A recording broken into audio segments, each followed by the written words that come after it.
Our new topic will discuss contemporary immigration in Asian American history. Now, when I use the term contemporary, certainly it applies to today, but to be honest, it stretches back to the 60s. Okay, so it does encompass a good 6 decades or so. And two primary historical forces, if you will, that are behind this formation of contemporary immigration in Asian American history are globalization and transnationalism. Okay, and I should actually add this too. Legal changes are a part of this as well, specifically changes in our immigration law, which we'll discuss shortly.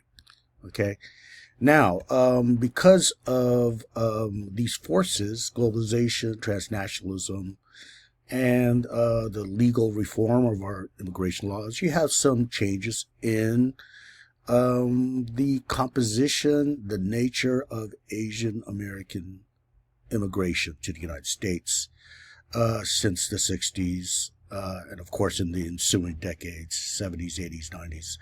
Okay, and here are some changes that are listed here, which again we'll discuss in further detail very soon. But let's recall in the past, you had primarily unskilled labor coming over to the United States, right?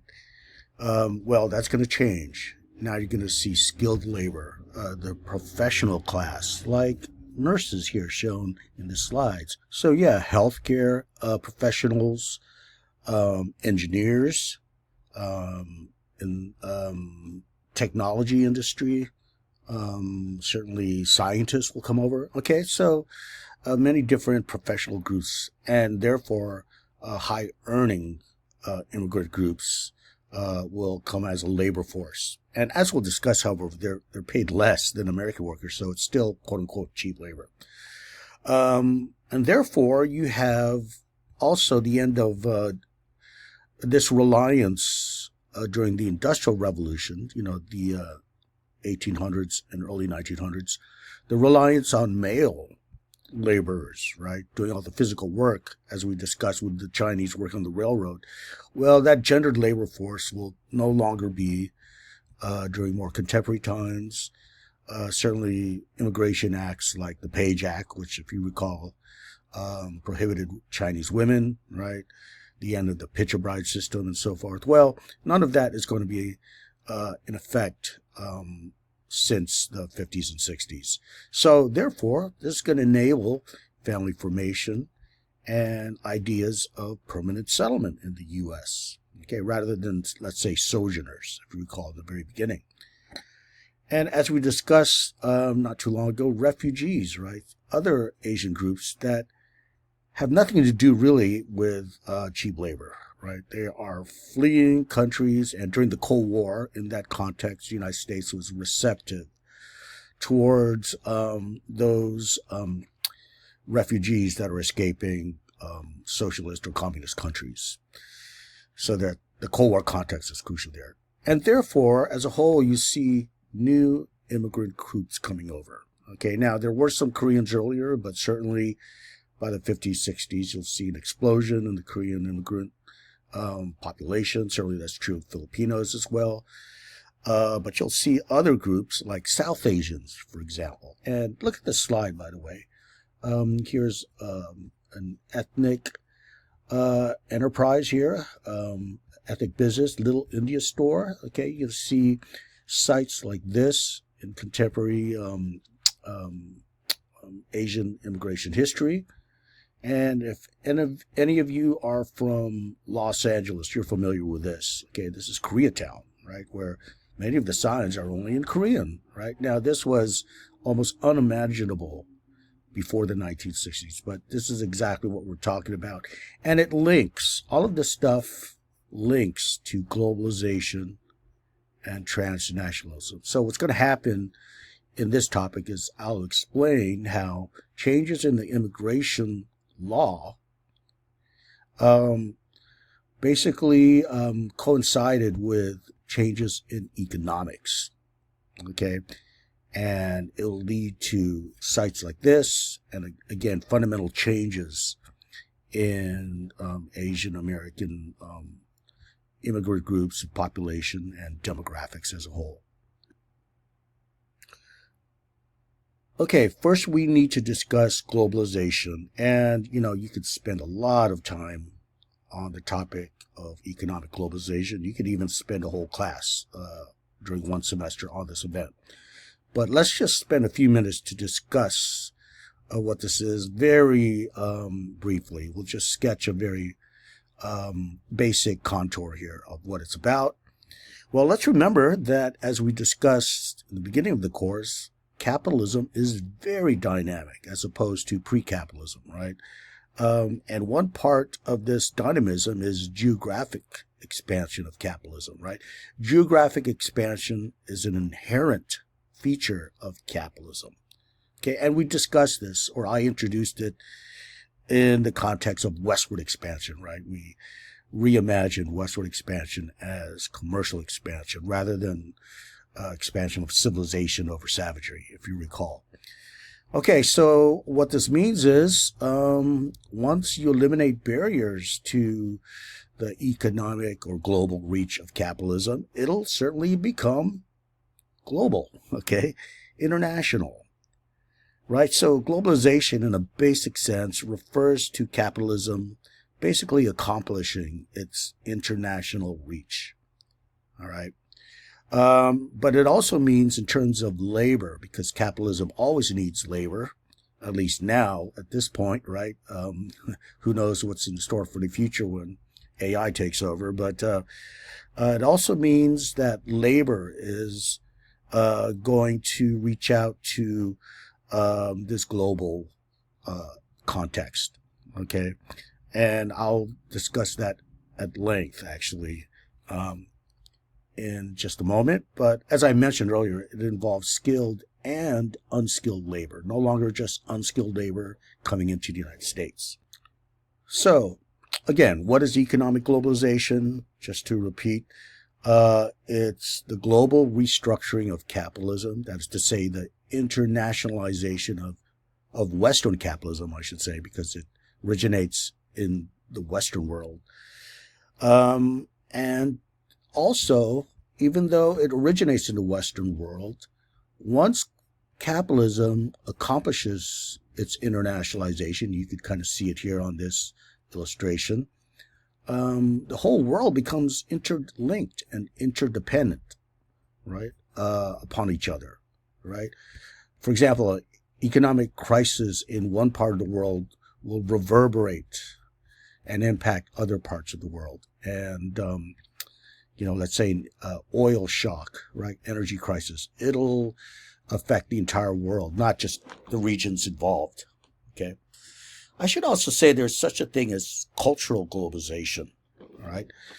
And we'll discuss this a little bit later, but cultural globalization is culture being globalized. And to be very specific, it's Western culture, even though by now we see non-Western cultures being globalized, okay? In the beginning of globalization, it was Western culture that was being, spread and disseminated throughout the entire world. For example, the English language, American movies, during World War II, after World War II, during the Cold War. American music, right, became international. Foods like McDonald's, right, became international. More recently, you're starting to see other countries becoming international that are not Western. For example, K-pop, right? Even though that's a mixture of Western culture mixed with Asian culture, right? But nonetheless, these hybrid forms, if anything, it shows how culture is globalized, right? And it's especially enabled through technology, especially the internet, all right, where there seems to be no longer any boundaries to partaking in culture through the internet, right? Whereas before you had geographic boundaries and national boundaries, maybe even racial boundaries. Okay, and the context we'll discuss this, as mentioned later, is this concept of transnationalism. This term, if you look at trans, right? It means transcending. So it's as if these nations are no longer insulated and isolated, right? Because of economic globalization and cultural globalization, well, the boundaries have eroded, and therefore, an immigrant, for example, could experience being incorporated in his or her country of origin, as well as being incorporated in the actual country they migrated to, right, in their everyday immigrant experience. And again, more on that later. Though I'm sure you can imagine how this is possible with, let's say, H Mart, right, the Korean grocery store, right, or accessible to all people, really, in the United States. Okay, now we need to discuss what led to economic restructuring and economic globalization. The key decade here is the 1970s. Okay, but we have to roll back all the way to World War II here. Okay, after World War II, and let's recall World War II was a war among empires, right? Actually, World War I and World War II were, European empires going at each other, as well as, the Japanese Empire, U.S. Empire. But with the U.S. Standing atop, victorious, right, at the end, and being much less war-torn compared to Europe, where a lot of the fighting took place in both wars, well, the United States was poised to become the leading nation of the world, without doubt, okay? Especially with the collapse of all the European empires. And we discussed decolonization, if you recall, with the Cold War, right? Therefore, you had, in the United States, American planners of a new global order that was going to emerge with the end of World War II. Okay, this is already happening by the mid-1940s, 1944 or 45, while World War II was basically reaching its endpoint.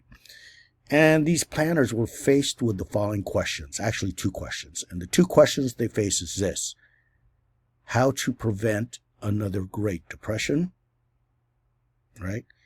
And the second question is how to prevent another world war.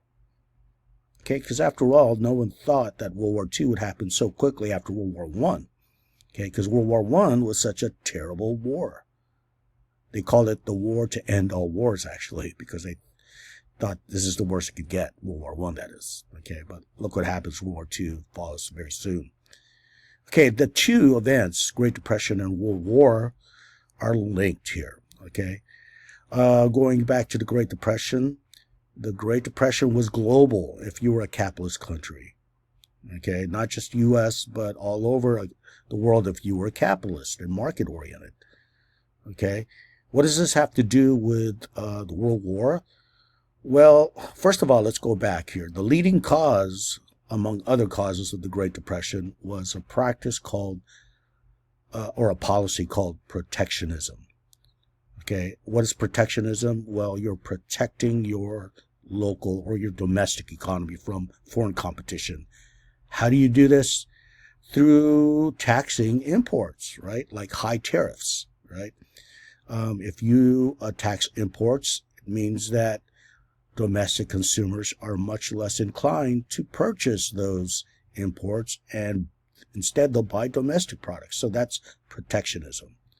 But what happens is, once the Great Depression started in the U.S., we entered this protectionist mode. We implemented high tariffs on other imports from Europe and Asia and what have you.